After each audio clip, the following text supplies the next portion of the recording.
Martin Luther King Jr. was born on January 15, 1929 in Atlanta, Georgia. King, both a Baptist minister and civil rights activist, had a seismic impact on race relations in the mid-1950s. King was president of the Southern Christian Leadership Conference, where he traveled to give lectures on nonviolent protests and civil rights, as well as meeting with religious figures, activists, and political leaders.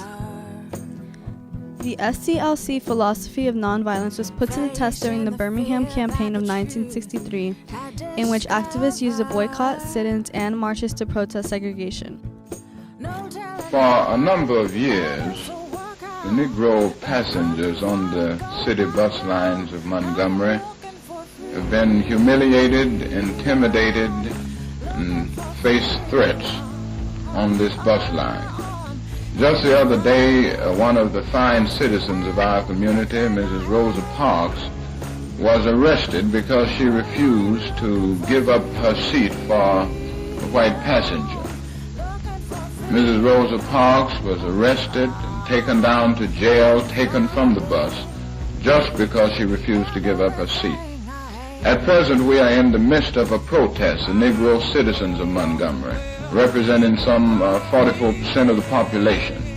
90% at least of the regular Negro bus passengers are staying off the buses, and we plan to continue until something is done. Arrested for his involvement on April 12th, he created the Civil Rights Manifesto known as the Letter from Birmingham Jail, addressed to white clergymen criticizing his tactics. Later that year, Martin Luther King Jr. worked with a number of civil rights and religious groups to organize the March on Washington for Jobs and Freedom, a peaceful rally designed to shed light on the injustices African Americans continue to face across the country. 200,000 to 300,000 participants attended and became a factor in the passage of the Civil Rights Act of 1964. This march culminated in King's most famous address, known as the I Have a Dream speech. I am happy to join with you today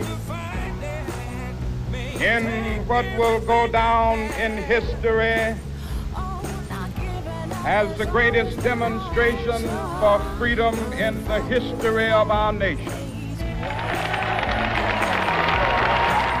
I have a dream. My 4 little children will one day live in a nation where they will not be judged by the color of their skin, but by the content of their character. I have a dream today. With this faith, we will be able to work together, to pray together, to struggle together, to go to jail together, to stand up for freedom together, knowing that we will be free one day. In 1965, King's profile drew attention to the violence that erupted between white segregationists and peaceful demonstrators in Selma, Alabama, where the SCLC and SNCC organized a voter registration campaign. Captured on TV, the brutal scene outraged many Americans and inspired supporters from across the country to gather in Selma and take part in a march to Montgomery, led by King and supported by President Lyndon B. Johnson. That August, Congress passed the Voting Rights Act, guaranteeing the right to vote, first awarded by the 15th Amendment to all African Americans.